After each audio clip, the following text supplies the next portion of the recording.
Baik, kurang lebih 24 jam daripada sekarang sebelum pembentangan Rang Undang-Undang Pembekalan 2023 ataupun bajet 2023 yang akan dibentangkan oleh Yang Berhormat Menteri Keuangan dijadualkan bermula jam 4 petang di Dewan Rakyat esok. Walaupun ketika ini angin bertiup kencang, bukan sahaja angin sebenarnya, malah ada ribut. Taufan yang melanda mengatakan bahawa kemungkinan akan ada pembubaran parlimen untuk beri laluan kepada PRU15 dan bagaimana perjalanan untuk bajet 2023. Namun, angin itu kita letak ke tepi dahulu kerana fokus kita sebagai rakyat Malaysia adalah ingin mengetahui apakah rencana dan juga perancangan yang telah pun disusun atur oleh pihak kerajaan untuk pembentangan bajet 2023. Dan untuk rancangan khas pra-bajet kali ini sudah pun memasuki hari ketiga sebenarnya. Kita masih lagi ingin bercakap tentang apakah yang kita harapkan dan juga apakah jangkaan kita tentang bajet 2023. Dan bersama saya pada hari ini dua tetamu untuk kita membincangkan bajet pra-bajet 2023, manfaat menanti rakyat. Bersama dengan saya, pertama sekali saya kenalkan kepada anda Tuan Harizal Hazri, Ketua Eksekutif Institut Kajian Strategik dan Antarabangsa ISIS Malaysia. Apa khabar, Tuan? Assalamualaikum. Baik, terima kasih. Waalaikumsalam. Baik, terima kasih dan juga selamat datang ke Pra-Bajet 2023 ini. Dan juga seorang lagi tetamu kita, Profesor Dr. Shaufiq F. Siddiq, Pengarah Institut Kajian Peradangan UPM dan juga merupakan Fellow Kanan Malaysian Institute of Economic Research MIER. Apa khabar, Prof?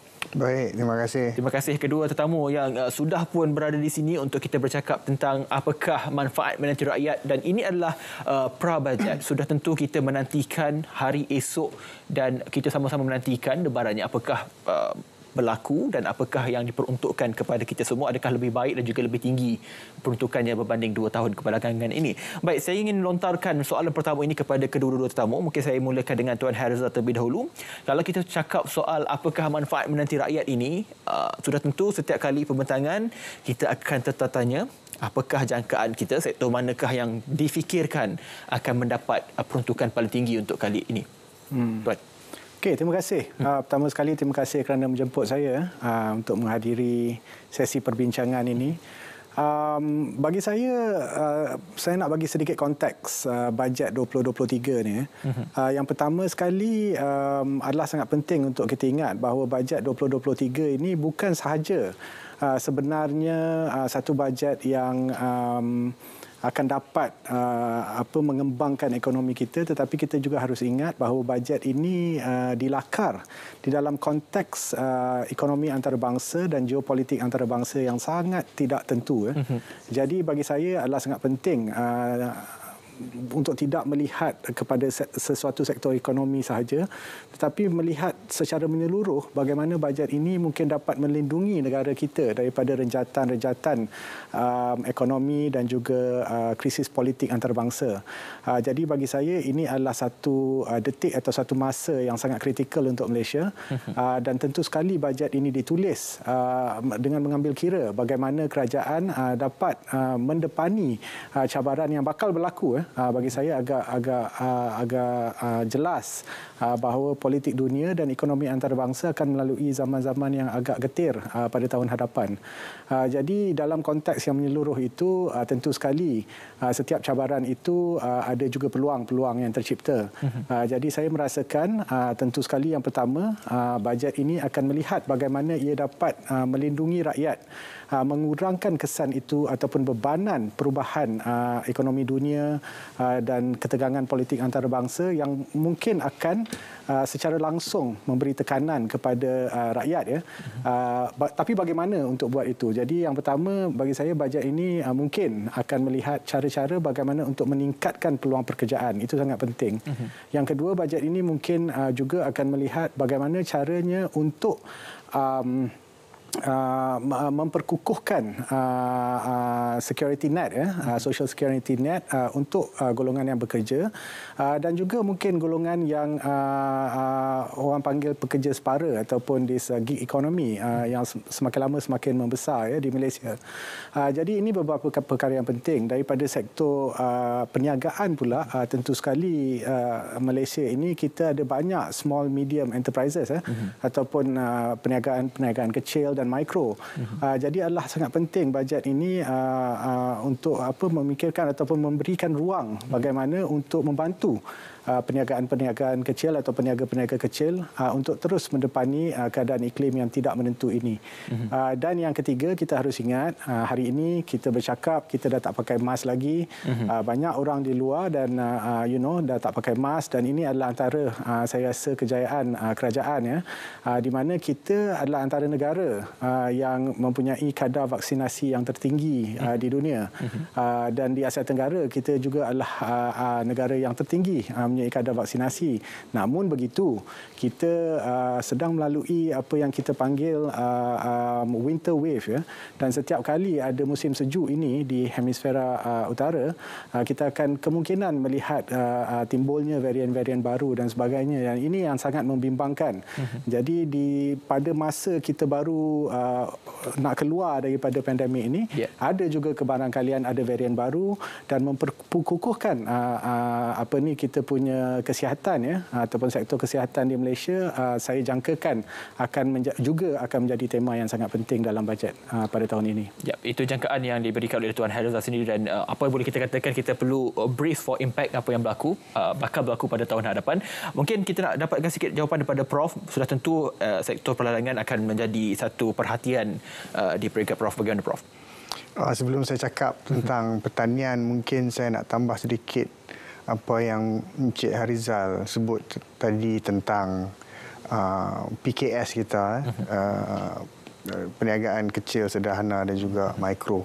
Ini sektor yang penting. Ia menyumbang banyak kepada KDNK ataupun keluaran dalam negara kasar kita.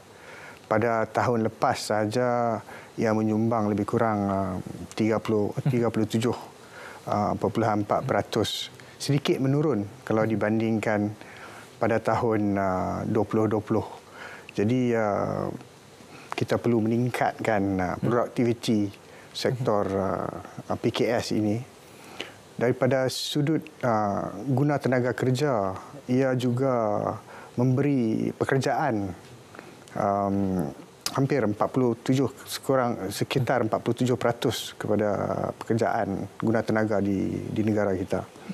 Jadi penting ya untuk kita memberi penekanan kepada pembangunan PKS ini. Bagaimana kita nak memberi penekanan? Kalau kita lihat mungkin strategi jangka masa pendek ini kita perlu beri bantuan supaya peniaga-peniaga ini boleh terus berniaga. Jangka masa panjang kita perlu menggalakkan aktiviti-aktiviti yang boleh meningkatkan inovasi. Ini boleh dicapai dengan pelaksanaan R&D. Mungkin kita boleh meningkatkan kerjasama antara penyelidik universiti dan juga PKS ini. Perlu ada insentif lah untuk kita wujudkan supaya ada kerjasama atau menggalakkan kerjasama ini. Baik. Dari sudut pertanian, saya rasa elok kita lihat kepada aspirasi negara kita tentang pertumbuhan hijau. Ini sebab pertanian. Ya, dekat hati Prof. Ya. Dan ini penting ya, pertumbuhan hijau ini penting untuk memelihara biodiversiti dan juga alam sekitar. Kegagalan kita untuk menjaga alam sekitar akan membawa mudarat di masa hadapan. Saya boleh bagi satu contoh yang paling mudah. Banjir. Dijangka kita akan menghadapi banjir hujung tahun ini ya. Banjir ini melibatkan banyak kerugian. Bukan sahaja tempat tinggal, sumber pendapatan, malahan nyawa. Jadi kalau kita lihat sektor pertanian itu sendiri ya, pada tahun lepas akibat banjir lebih 7,000 petani, penternak dan nelayan terkesan dengan kerugian tinggi. Anggaran kerugian kalau tak salah saya hampir mencecah 100 juta. Jadi kerugian golongan ini bukan hanya mereka saja yang rugi, tetapi negara juga. Kerana ia akan mengganggu bekalan ataupun hasil-hasil pertanian. So, jadi pada bajet ini saya harap kita akan meletakkan sedikit lebih strategi kepada untuk pendapatan banjir dan mengurangkan kesan-kesan daripada banjir. Satu perkara dalam bidang pertanian ni pun, kalau setiap kali banjir kita nak kena bagi bantuan, susahlah. Jadi kita kena fikir jangka masa panjang bagaimana kita untuk mengelakkan daripada menjadi banjir ini menjadi satu masalah. Salah satu caranya ialah melindungi golongan petani ini dengan memperkenalkan insurans. Ya, di negara kita masih saya rasa kurang ataupun tiada insurans yang melindungi petani daripada bencana-bencana alam. Yep. Itu satu bentuk cadangan dan juga buah pandangan daripada Prof sendiri. Baik, ingin saja saya gabungkan beberapa perkara dalam tempoh yang singkat ini untuk kita bercakap tentang manfaat menteri rakyat dan juga Tuan Harizal ada menyebut tentang peluang pekerjaan. Ini saya ingin kaitkan tentang soal peluang pekerjaan. Bila anak muda misalnya, mereka ini mahukan garanti, jaminan tentang peluang pekerjaan. Kita melihat 2 tahun kita sudah berdepan dengan satu cabaran pandemik COVID-19 dan kalau kita melihat kepada peratusan kadar menganggur, kejap menurun, kejap menaik. Mungkin untuk 2023 ini, jaminan kerja ini bagaimana konsep dan coraknya bila kita berdepan dengan ekonomi recession yang dijangka pada tahun depan ini, Prof? Benda tu memang sesuatu yang sangat penting lah. Sebab bagi saya, jaminan pekerjaan ini tentu sekali akan menjadi faktor yang sangat penting untuk semua golongan yang mampu bekerja. Jadi kalau tidak ada pekerjaan, tidak ada mata pencarian dan ini akan terus menjadi permasalahan dan akhirnya kalau kita ada peratusan yang tinggi, ia tentu sekali akan beri impak kepada negara kita. Namun begitu, kalau kita lihat di Malaysia ini, jaminan pekerjaan untuk sekian lama berkait rapat dengan memberi peluang penumbuhan ataupun pengembangan ekonomi yang sedia ada ataupun ekonomi ataupun sektor-sektor ekonomi yang baru. Pada hari ini, konteksnya adalah sedikit berbeza. Masalahnya pada hari ini adalah tidak begitu mudah untuk kita mewujudkan industri-industri yang baru kerana seperti yang saya katakan tadi, keadaan ekonomi global itu sangat tidak menentu. Jadi dan juga kita harus ingat bahawa Malaysia ini populasinya tidak begitu besar. Jadi untuk kita memastikan bahawa kalau kita nak mewujudkan sektor-sektor ekonomi itu, sektor itu mesti mampu untuk berdaya saing di peringkat antarabangsa. Jadi itu konteks yang pertama. Namun begitu adalah sangat penting dan saya sangat setuju dengan apa yang Prof katakan untuk kita melihat kepada beberapa sektor yang mungkin kita belum betul-betul mendalami ataupun expand atau mengembangkan dan antaranya adalah sektor ekonomi hijau contohnya. Dan ini bukan sahaja penting untuk Malaysia pada hari ini tetapi di serata dunia. Yang Mak Berhormat Perdana Menteri contohnya telah memberikan komitmen yang sangat tinggi kalau kita lihat dalam ucapan dia di United Nations General Assembly dan ini adalah antara perkara yang Perdana Menteri nyatakan bahawa Malaysia adalah antara negara yang biodiversity tertinggi di dunia. Jadi kita harus menggunakan peluang ini untuk mewujudkan ekonomi ataupun bidang-bidang pekerjaan yang dapat menyelesaikan masalah contohnya supply chain disruption ataupun rencatan supply chain di dunia dan pada masa yang sama boleh mewujudkan pekerjaan untuk rakyat. Jadi untuk menyimpulkan bagi saya apa yang sangat penting pada hari ini adalah ada 2 perkara di sini. Yang pertama tentu sekali kerajaan mempunyai visi dan agenda bagaimana untuk kita melihat kepada sektor-sektor ini dan kita mampu menarik golongan muda di Malaysia untuk mungkin berfikiran di luar kotak sikit. Okey, sektor ini mungkin kita tak nampak sangat agriculture ataupun pertanian ini adalah satu sektor yang baik atau sektor yang boleh mendatangkan pendapatan yang lumayan. Nah, pemikiran begitu harus ditukar. Itu yang pertama. Jadi apabila kerajaan membuka jalan ataupun memberikan ruang itu, datang pula perkara yang kedua di mana saya rasa masyarakat secara umum harus juga peka dan mengambil inisiatif dan juga peluang yang diwujudkan tadi. Maksudnya kalau kerajaan wujudkan peluang itu tetapi masih tidak ada minat dan rakyat tidak terbuka untuk masuk ke dalam sektor-sektor yang baru ini, bukan semestinya baru tapi sektor yang tidak popular di Malaysia, kita akan gagal untuk mewujudkan lebih peluang pekerjaan. Jadi bagi saya bukan sahaja bajet, kita sebagai rakyat Malaysia juga perlu memainkan peranan.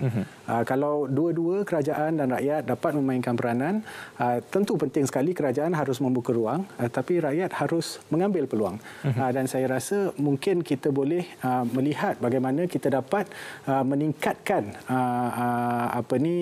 pekerjaan ataupun bidang pekerjaan. Dan yang akhir sekali, yang pendek, saya nak katakan juga di sini bahawa Malaysia tidak terbiasa dengan satu polisi dalam social security kita di mana kita memberikan job guarantee. Ini sesuatu perkara yang baru yang sedang dibincangkan dengan sangat mendalam di peringkat polisi di Malaysia, bagaimana untuk kita melihat contoh-contoh yang ada di serata dunia di mana kita boleh, kerajaan boleh memainkan peranan, bergabung dengan universiti, bergabung dengan sektor swasta dan mewujudkan semacam kerjasama di mana graduan-graduan kita dan golongan muda kita, kalau dia ambil beberapa kursus contohnya, dia akan mendapat jaminan bahawa dia akan boleh ditempatkan ataupun mendapat tempat di dalam sektor-sektor ekonomi yang tertentu. Jadi saya merasakan Malaysia sedang bergerak ke arah itu dan insya-Allah dalam satu jangka masa yang akan datang ini kemungkinan kita akan ada satu polisi yang lebih menyeluruh untuk job guarantee ataupun garanti pekerjaan di Malaysia. Ya. Terima kasih Tuan Harizal. Dan kalau kita melihat kepada fokus kepada bajet 2023 berpaksikan kepada 4 perkara, iaitu kesejahteraan rakyat, kelangsungan perniagaan, kemakmuran ekonomi dan juga kecekapan perkhidmatan kerajaan. Daripada jawapan Tuan Harizal tadi, banyak soalan-soalan susulan yang kita ingin tanyakan kepada Prof. Namun kita berehat seketika, kembali selepas ini dalam rancangan khas Prabajet 2023.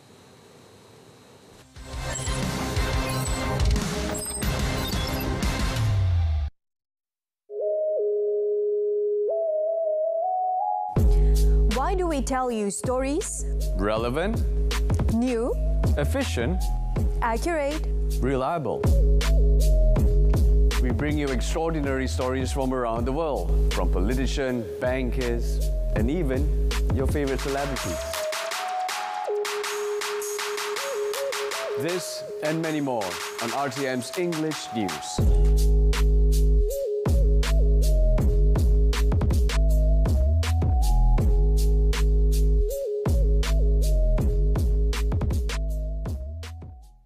Saya tercari-cari tempat letak kereta.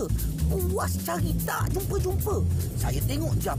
Alamak, dah lambat. Barang bini tak beli lagi. Lepas tu, cantik. Ada kosong. Saya keluar, saya kunci pintu.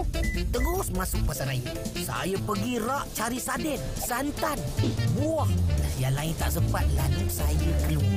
Buka pintu kereta, pasang tali pinggang keledar, betulkan cermin belakang, baru nak start enjin. Sekali nampak abang. Saya buka pintu. Alamak, macam itulah cerita saya. Saya minta maaf ya. Sekarang awak dengar cerita saya pula. Tadi saya pun dari dalam. Lepas tu saya dapat mesej mak saya tenat. Saya pun nak cepat. Saya tak boleh masuk kereta. Macam mana saya nak masuk? Kereta awak halang pintu saya. Saya minta maaf sekali lagi ya. Kenapa perkara beginilah yang menyebabkan kami OKU tidak berupaya?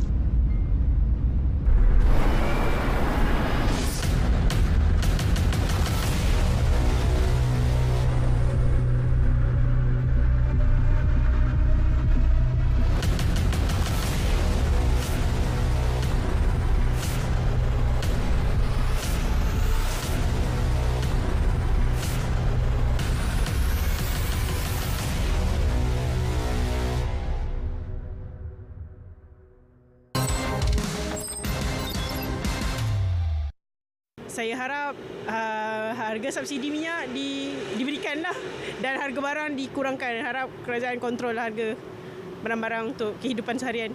Saya harap bajet untuk orang bujang akan naikkan sebab sekarang kan peluang pekerjaan semakin tipis. Mungkin kerajaan boleh membantu lagi golongan-golongan bujang ini untuk memulakan langkah pertama untuk memasuki ke arah kerjaya dia orang. Harapnya bajet kali ini memang lebih kepada membantu rakyat. Lagi-lagi dah nak musim banjir lagi kan. Ada sesuatu yang baru daripada government. Contoh kenaikan gaji dan peluang kerja. Daripada segi ekonomi sekarang ni harga makin naik . So kalau nak beli ayam pun sekarang macam nak beli emas. So harap-harap tahun depan kerajaan kurangkanlah harga semua tu. Sebab sekarang ekonomi rakyat sangat-sangatlah merosot. Dapat menaikkan lagi bantuan untuk orang bujang yang ingin ada yang nak berkahwin untuk sara family. Harga barang pun makin naik sekarang. Pasar ayam, ikan pun. Dan dulu ikan pun sekilo dalam RM12, sekarang pun dah naik ke RM16. Minta dikurangkan lagi lah.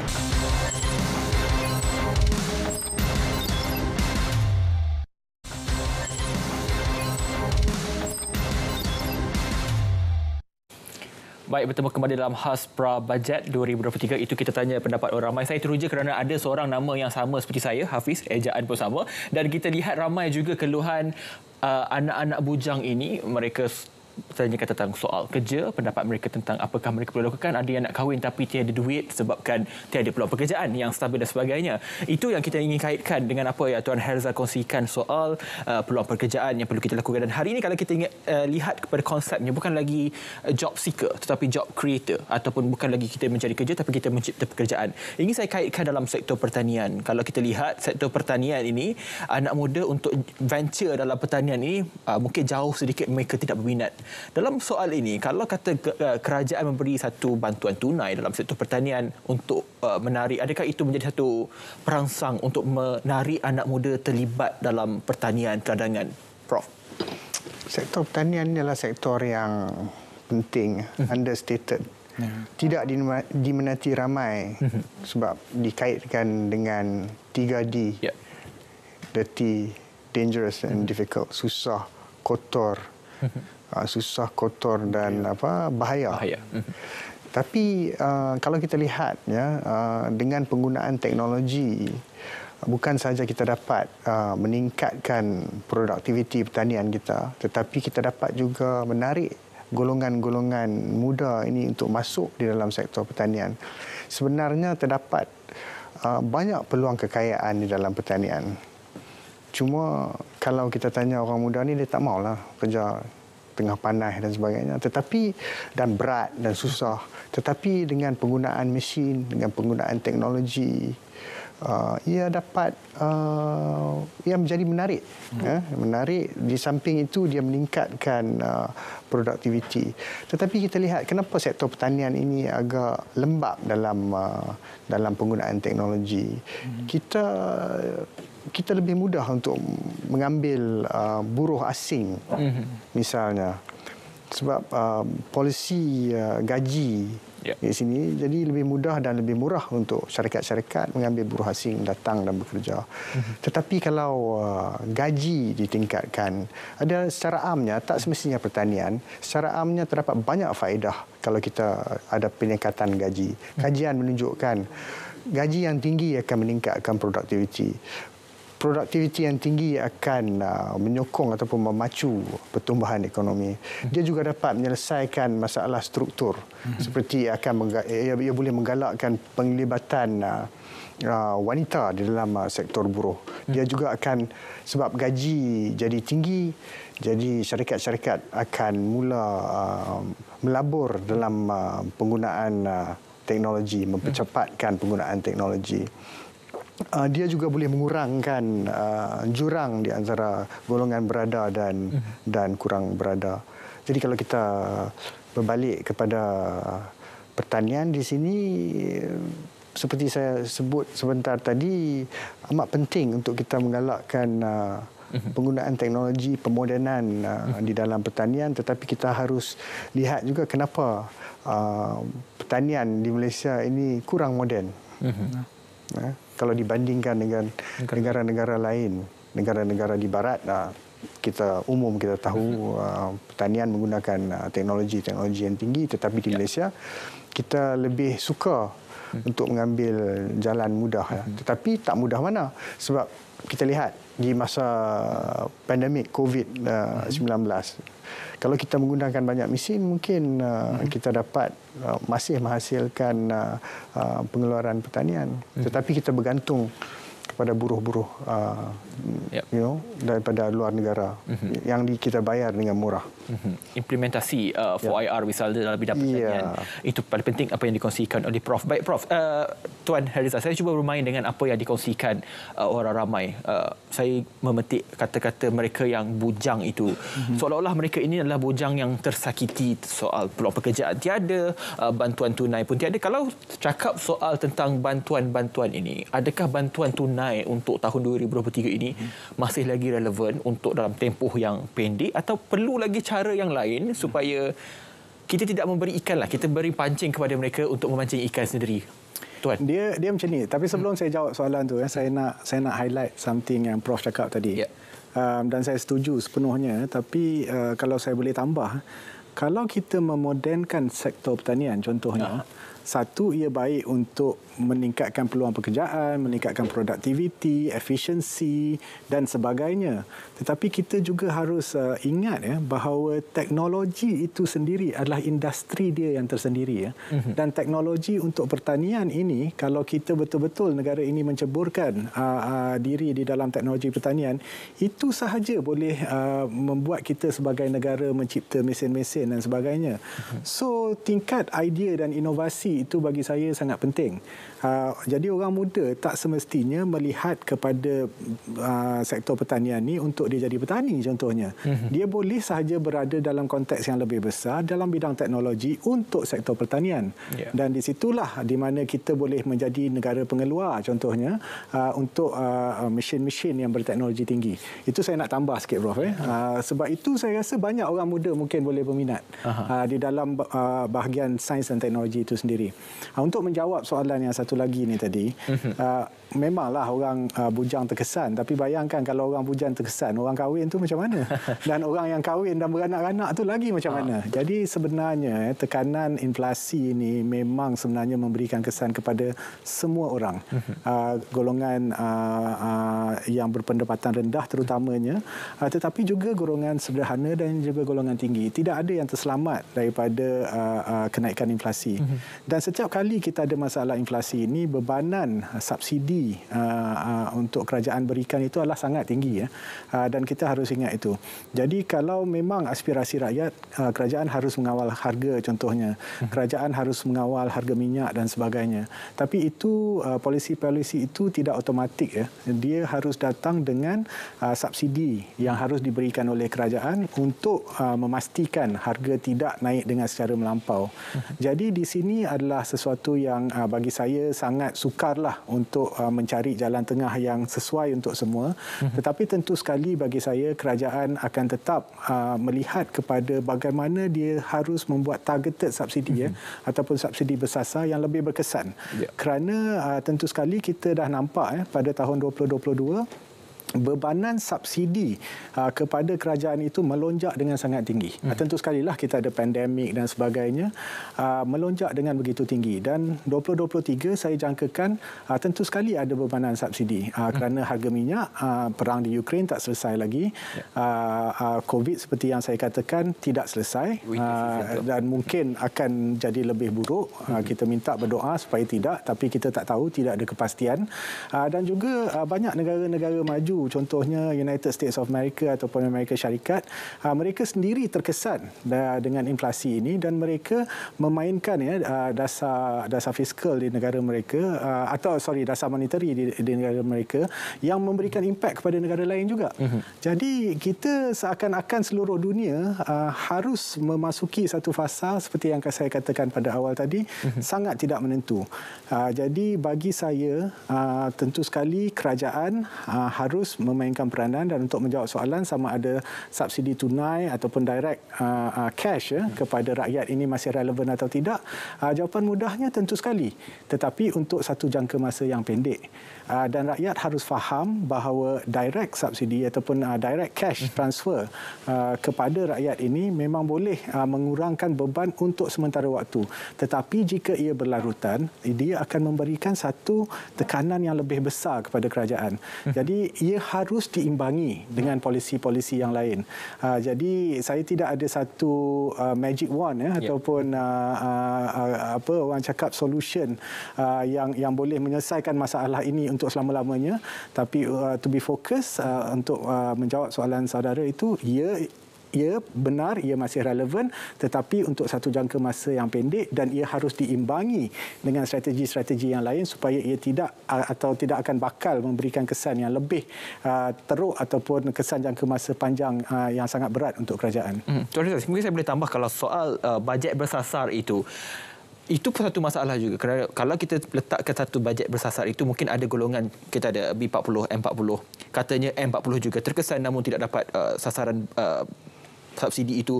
Apa lagi sebenarnya halangan untuk menjadikan satu perkara atau mekanisme supaya bajet itu subsidi itu benar-benar tersasar kepada golongan yang sepatutnya? Dia sebenarnya realitinya adalah tidak ada satu golongan yang betul-betul bebas daripada golongan yang lain. Okey, daripada segi ekonomi ini, ekonomis dia kita memang suka untuk letak things into semacam tray ataupun dalam bahagian-bahagian. Ini golongan berpendapatan rendah, sederhana dan sebagainya.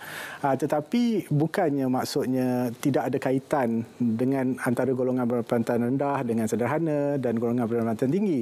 Jadi walaupun subsidi itu subsidi yang bersasar, tentu sekali ia akan memberi impak kepada golongan yang lain, dan ataupun kalau golongan yang lain tak dapat tu, tak semestinya semua dalam golongan itu tidak merasakan impak terus daripada subsidi itu. Jadi saya rasa apa yang saya nak katakan di sini adalah subsidi bersasar ini dia cuba menyasarkan kepada majoriti di dalam satu-satu golongan.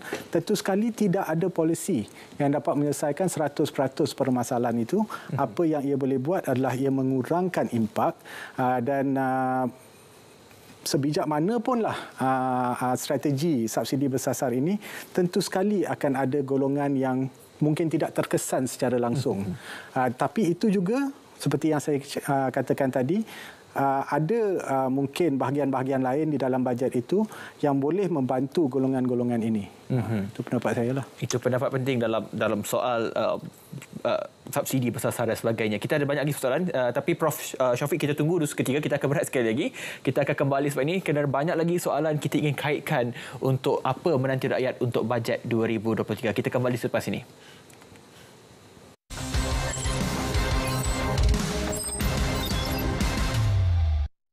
Organisasi komersial boleh didakwa jika pegawai atau kaki tangannya memberi dan melakukan rasuah untuk mendapat sesuatu projek. Malah pengurusan syarikat turut boleh didakwa di mahkamah atas kesalahan yang sama. Pesalah akan didakwa di bawah Seksyen 17A Akta SPRM 2009, kesalahan rasuah oleh organisasi komersial. Denda tidak kurang 10 kali nilai suapan atau RM1 juta mengikut mana yang lebih tinggi, atau penjara tidak lebih 20 tahun atau kedua-duanya sekali. Kakak, jangan buat macam tu. Kenapa? Kan ayah ada bagi tahu dulu, tak baik buang sampah merata-rata. Berdosa tau.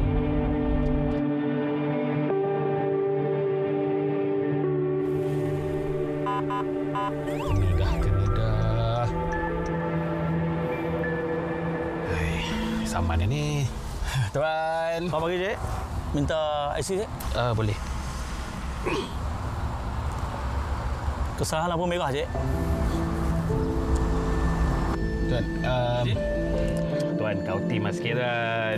Ayah, janganlah macam tu. Itu kan rasuah. Berdosa tau. Betul apa yang nak Cik cakap. Jangan lama macam tu, Cik. Ni saman. Maaf, Cik.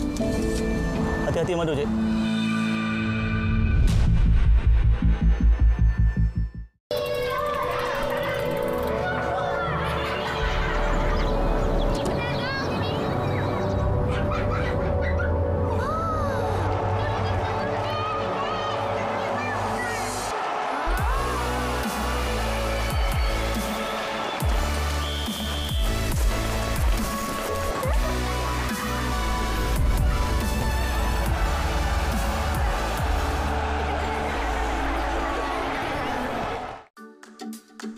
Tuntutan Tindakan Dasar Sekuriti Makanan Negara 2021 hingga 2025 bertujuan memperkukuh sekuriti makanan negara. Berikut langkah proaktif menangani isu bekalan harga makanan. Pelaksanaan stok simpanan ayam menerusi Lembaga Pertubuhan Peladang. Mempermudahkan proses pembayaran tuntutan subsidi harga ayam dan telur. Memudah cara prosedur import melalui penangguhan fee permit dan mewujudkan laluan pantas barangan makanan haiwan. Memperkasa pemasaran dan pasaran oleh Persatuan Nelayan. Mempergiat kempen makan ikan segar beku dan air tawar. Memperkukuh rantaian pengeluaran hasil pertanian komuniti. Menjadikan aktiviti pertanian komuniti sebagai usaha ke arah sekuriti makanan negara.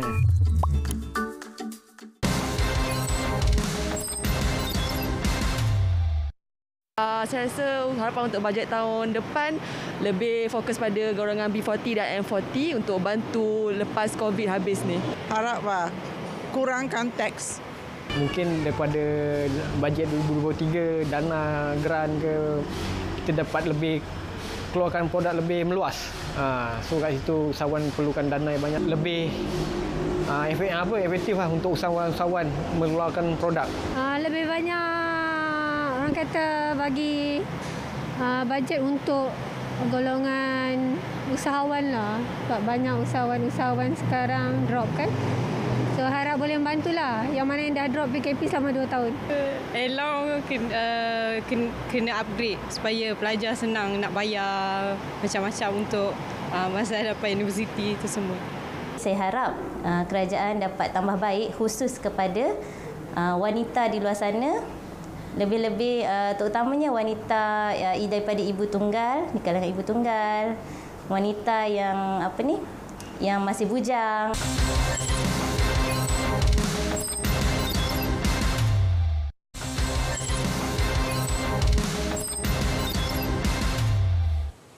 Baik, bertemu kembali dalam rancangan khas Prabajet 2023. Kalau kita tanya kepada orang ramai, sudah tentu banyak pendapat dan juga banyak permintaan-permintaan yang terkhusus kepada golongan-golongan ini yang perlu diperhalusi oleh pihak kerajaan. Sudah tentu apa yang dimaksudkan oleh Tuan Hairizal tidak mampu 100% dapat dicapai dalam matlamat pembentangan bajet nanti. Mungkin Prof katanya ada sedikit jawab balas tentang pemberian tunai ataupun direct transfer ini kepada golongan bujang misalnya, golongan B40. Mungkin apa jawab balas Prof dalam soal ini? Bagi saya ia masih relevan, bukan saja relevan, ia amat penting. Sebab dalam keadaan ekonomi sebegini, harga barang meningkat, perbelanjaan meningkat. Tanpa bantuan-bantuan ini kita akan lihat golongan B40 khususnya akan terkesan. Jadi bantuan ini penting ya bagi mereka untuk menangani keadaan semasa. Dan sebentar lagi mungkin saya boleh kupas sedikit tentang subsidi bersasar. Tapi kalau kita bagi bantuan tunai ini adalah satu bentuk subsidi yang amat bersasar lah, sebab kita bagi duit dekat orang dan orang yang memerlukan. Golongan T20 tak bolehlah dapat bantuan tunai. Tapi saya juga agak gusar melihat tentang kemampuan kerajaan. Kalau kita lihat perbelanjaan mengurus pada tahun lepas sekitar 231 bilion, separuh daripadanya pergi kepada gaji pegawai kerajaan seperti saya dan juga pencen. Tetapi kita menggunakan hampir, saya rasa dalam 38 bilion untuk membayar bayaran khidmat hutang. Dan kalau kita lihat 10 tahun lepas pada tahun itu 16% daripada perbelanjaan mengurus. Kalau kita lihat pada tahun 2012 perbelanjaan mengurus kita sekitar 200 bilion, bayaran hutang kita 19 bilion, itu cuma 10% daripada perbelanjaan mengurus. Lebihan itulah kita guna untuk nak buat benda lain seperti subsidi. Jadi subsidi yang kita beri pada tahun lepas kita menghadapi masalah ekonomi. Tapi subsidi yang kita beri hanyalah 23 bilion, iaitu 9% daripada perbelanjaan mengurus kita. Tetapi pada tahun 2012 subsidi kita 44 bilion. 21% daripada perbelanjaan mengurus kita.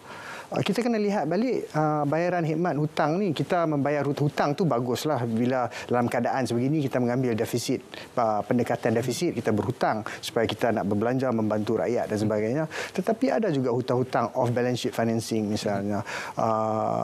Jaminan kerajaan kepada syarikat-syarikat milik kerajaan GLC yang berhutang.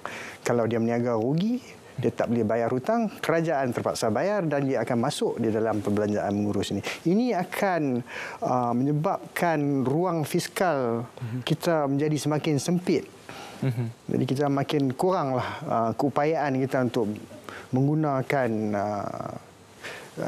dasar fiskal kita untuk membantu daripada segi subsidi. Dan pada jangka masa sebegini di mana kita mengalami renjatan ekonomi, subsidi bantuan ini amat penting. Jadi itu kita harus lihatlah. Lepas ni kalau kita hendak berhutang dan sebagainya, kita kena lihat betul-betul lah. Sebab kalau syarikat-syarikat yang nak berniaga ni, kita patut tahulah dia boleh bayar hutang lah. Kalau dia tak boleh bayar hutang, kenapa kita nak bagi dia berniaga? Betul. Jadi lagi kalau kita lihat pula tentang subsidi bersasar. Kalau kita tengok data, pada kita bayar untuk 2022 77 bilion, 37 bilion pergi kepada petrol, diesel. Pentinglah petrol ni sebab kalau kita tak memberi subsidi, dia akan meningkatkan kos pengangkutan dan boleh membawa kepada inflasi. Tapi harus juga kita ingat golongan yang mendapat faedah yang paling tinggi daripada subsidi petrol ni adalah golongan kaya. T20, 53% daripada subsidi yang kita beri kepada petrol subsidi pergi kepada T20. Jadi mereka ni sebenarnya tak perlu subsidi. Dia patut bayar harga betul minyak pasal dia ada banyak duit. Dia pakai kereta besar, pasal apa dia nak bayar minyak murah? Jadi tak bersasar lah kalau kita lihat begini. Itu contohlah. Satu lagi kalau saya nak cakap, kita tengok COSS, dia panggil Cooking Oil Stabilization Scheme. Skim menstabilkan harga minyak masak kita. Kita berbelanja 4 bilion. Tapi kalau kita lihat minyak masak yang kita beri subsidi itu, terlebih-lebih pula kita tak perlu. Kalau kita lihat balik, minyak masak itu cukup untuk bagi semua orang di Malaysia membeli minyak masak yang bersubsidi. Bukan semua orang perlu bayar subsidi, perlu minyak masak yang murah. Orang yang kaya bayarlah harga yang mahal untuk minyak masak. Jadi perlu ada mekanisme yang lebih jitu dan tepat supaya duit yang kita belanjakan ini menolong orang-orang yang betul-betul memerlukan pertolongan. Ya, itu yang kita maksudkan supaya istilahnya tax the rich ataupun memberi cukai ataupun kenakan cukai kepada mereka yang selayaknya. Dan tadi Prof bercakap soal hutang dan sebagainya. Kalau kita melihat kepada laporan Ketua Audit Negara pada tahun 2020 ke 2021, peningkatan hutang negara 100 bilion dan kini hutang negara mencecah hampir 1 trilion. Soalnya, ini satu bebanan, satu himpitan kepada kerajaan dalam masa yang sama perlu meletakkan satu jumlah belanjaan yang besar. Kalau kita lihat kepada bajet 2020, 2021, 2022, kita melihat peningkatan peruntukan bajet lebih 300 bilion.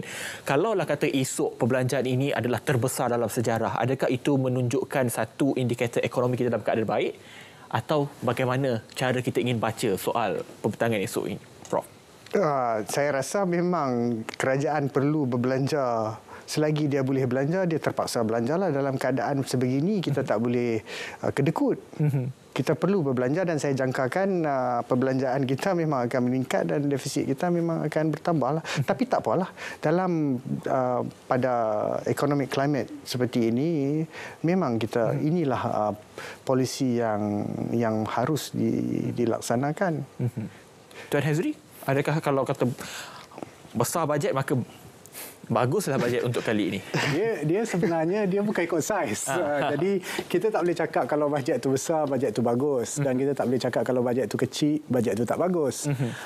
Seperti mana yang Prof cakap tadi, dalam keadaan sekarang ni tentu sekali bajet tu akan menjadi besar lah. Itu at least itu apa yang saya expect lah, ataupun saya jangkakan. Tapi persoalannya bukan sama ada saiz itu besar atau kecil, dan yang ini yang saya nak ambil daripada apa yang Prof cakap tadi. Kita menulis melakar bajet ini satu perkara. Kita mengimplementasikan pelan-pelan itu adalah satu perkara yang sangat berbeza. Jadi kalau kita tidak ada strategi yang baik, yang tidak jitu, jadi makanya mungkin walaupun kita merasakan apa yang kerajaan buat itu adalah bersasar, mungkin tak berapa nak bersasar. Jadi persoalannya di sini adalah pembentangan bajet itu adalah tentu sekali satu indikasi, satu visi kerajaan bagaimana dia nak menangani masalah-masalah yang ada, tetapi dia tidak berhenti pada esok hari. Kita harus sentiasa memantau dan kita harus memastikan bahawa perbelanjaan itu adalah optimum. Ya. Dan daripada segi hutang terutamanya sekali, hutang negara ini satu yang sangat membimbangkan lah. Bagi saya yang saya sangat terbabit dalam hal-hal antarabangsa. Kita melihat bahawa kenaikan nilai US dollar itu sebenarnya adalah satu yang sangat-sangat membimbangkan, bukan saja untuk negara seperti Malaysia tapi juga even negara-negara barat, ya, United Kingdom dan sebagainya. Banyak hutang-hutang kita ini sebenarnya dikira di dalam US dollar, ya. Peningkatan US dollar itu tentu sekali akan memberikan kesan atau impak secara langsung, ya, terhadap pembayaran hutang kita, ya. Jadi kita dalam keadaan yang tidak menentu ini, tambahan lagi ataupun terutamanya sekali lah, kita harus lebih berhati-hati. Dan saya suka apa yang Prof bangkitkan tadi, kita kena berhati-hati apabila hutang itu perlu dibuat.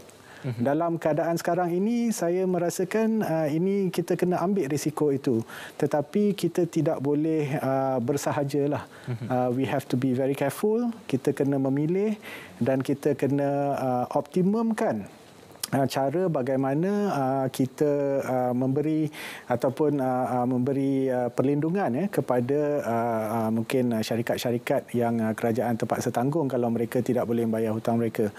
Jadi itu sangat penting. Tapi itu post bajet. Ya, jadi tak semestinya kalau kita lihat bajet ni macam ni, dia akan jadi elok je sebenarnya. Itu adalah bajet ini is the beginning. Lepas tu kita kena lihat bagaimana ia dibuat, diimplementasikan, dan kita harus memastikan bahawa semuanya dalam keadaan yang optimum lah. Pembahagian ataupun distribution pembahagian kepada setiap peruntukan yang diberikan itu. Dan pastinya kalau kita melihat apa yang dikongsikan oleh kedua-dua panel pada hari ini, tentu membawa kepada persediaan ataupun ketersediaan kita untuk berdepan dengan apakah yang kita akan perolehi ataupun manfaat yang kita akan terima. Saya ingin lanjutkan lagi perbincangan, namun kita harus memberi sekali lagi ruang kepada iklan untuk kita berehat seketika. Kita akan kembali selepas ini dalam rancangan khas Pra Bajet 2023.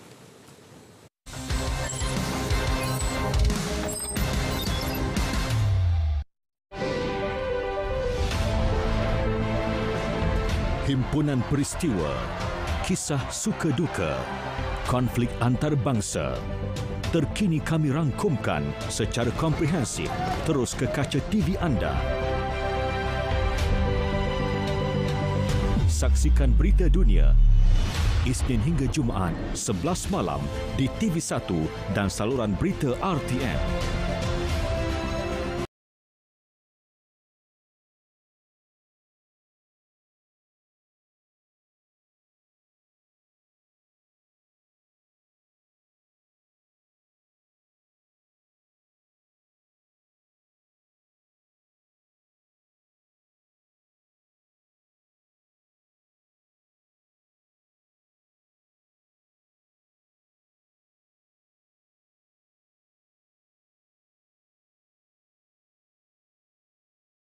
Duty stamp ke atas surat cara pindah milik dan perjanjian pinjaman bagi pembelian rumah pertama secara peringkat atau tier harga rumah, iaitu bagi rumah berharga RM500,000 dan ke bawah.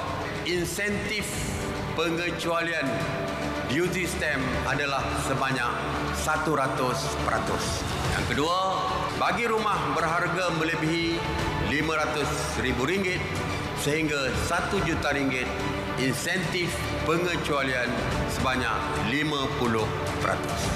Pengecualian ini adalah bagi perjanjian jual beli yang disempurnakan dalam tempoh mulai 1 Jun 2022 sehingga Disember 2023.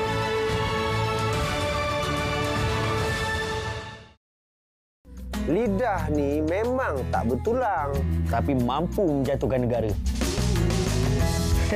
Mogi suayan cerita di keseliwan ngak, pemeti saya tetap petih. Lagi-lagi kalau di media sosial, satu dunia boleh tengok. Tak masuk syurga orang yang sebar fitnah. Rugi, di sini mengata. Sana bergaduh. Sudahnya, lu pecah belah. Jika datang kepada kamu seorang fasik membawakan satu berita, selidikilah kebenarannya terlebih dahulu. Supaya kamu tidak menimpakan satu kaum disebabkan kejahilan kamu. Inikah yang kita nak wariskan kepada generasi kita? Yang dalam, betul dalam. Cukup-cukuplah tu. Demi anak-anak. Demi keluarga. Demi agama. Demi bangsa. Demi masa depan kita. Hentikan fitnah di media sosial.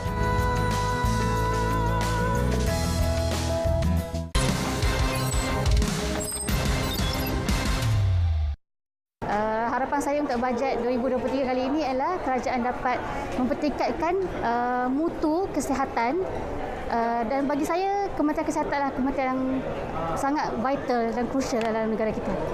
Lebih menumpukan kepada tumpuan pendidikan, terutamanya pembelajaran murid-murid di sekolah-sekolah luar bandar agar bajet oleh PM dapat diperluaskan kepada kami-kami warga guru, terutama dari segi allowance untuk PDP dan ABM murid-murid.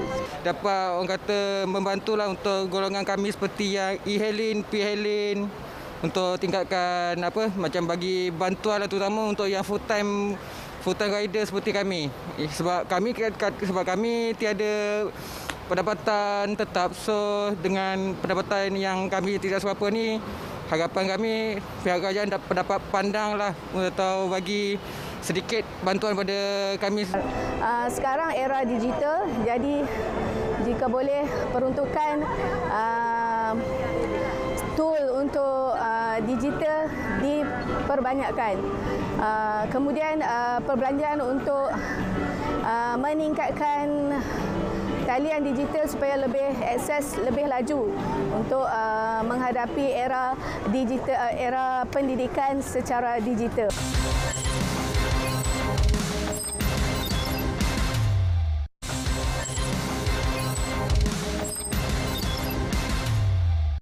Baik, itu pendapat orang ramai berkenaan dengan harapan dan juga impian mereka mungkin untuk bajet yang akan dibentangkan pada esok kurang lebih jam 4 petang di Dewan Rakyat dan juga kita siarkan di TV1 secara langsung. Baik, Tuan dan juga Prof, kita sudah memasuki lap terakhir untuk kita membincang apakah harapan menanti rakyat, apakah manfaat menanti rakyat untuk bajet 2023 ini. Walaupun di penghujung ini, kita lihat ada political turmoil ataupun keadaan ketidaktentuan politik di penghujung nak sampai ke bajet ini, mungkin sedikit impak langsung kepada perjalanan bajet. Dan ini bajet satu perkara yang penting, politik juga satu perkara yang penting, Prof. Saya bukan ahli sains politik maupun political economy. Tapi saya kira ini adalah satu situasi yang agak menarik lah, di mana saya lihat tidak ada percanggahan di antara insentif politik dan insentif ekonomi di masa sebegini. Sebab kadang-kadang bajet ini digunakan sebagai insentif politik, itu biasa, selalu kita tengok.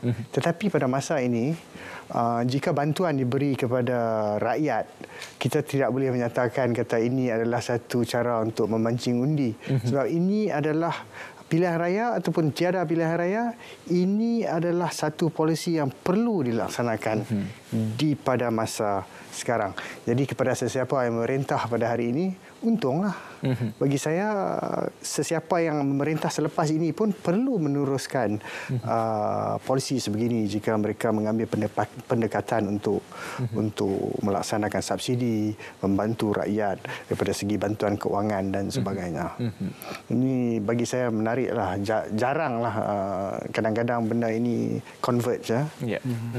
Tuan Harizal, sebagai strategis, apa kata untuk kita melihat keadaan yang tak menentu ini? Esok tak tahu ada ke tidak, tapi kita mengharapkan ada bajet untuk 2023 ini. Okeylah, sebenarnya bagi saya yang pertama sekali, perkara ini mungkin sesuatu yang baru untuk Malaysia. Tetapi kalau kita melihat daripada segi sejarah politik dunia, ini bukan sesuatu yang pelik lah. Cuma di Malaysia belum pernah berlaku, baru nak berlaku. Jadi maksudnya ini secara psikologinya bagi saya yang memberi peluang kepada kita untuk mendewasakan diri kita. Seperti mana yang Prof katakan tadi, tak kiralah kerajaan mana pun, apa yang paling penting, bajet ini adalah untuk negara, bajet ini adalah untuk rakyat. Yang baik itu kita harus teruskan. Dan kedewasaan ini penting untuk Malaysia. Kita harus sentiasa sedar bahawa keadaan dunia ini berubah-ubah, ya, dan kita harus bergerak dan kita harus mampu menjadi pemain-pemain yang produktif di dalam negara kita, ahli politik, ahli akademik, researchers, rakyat biasa, pekerja gig ekonomi dan sebagainya. Yang apa yang penting, apa yang berlaku pada hari ini kita harus ambil dan kita harus faham bahawa ia harus mendewasakan kita. Dan kita harus meletakkan apa yang penting di hadapan, dan tentu sekali lain orang ada lain kepentingan, ya. Tapi bagi saya, kalau kita secara majoriti lah, nak cakap semua orang boleh berfikiran macam ni, susah juga.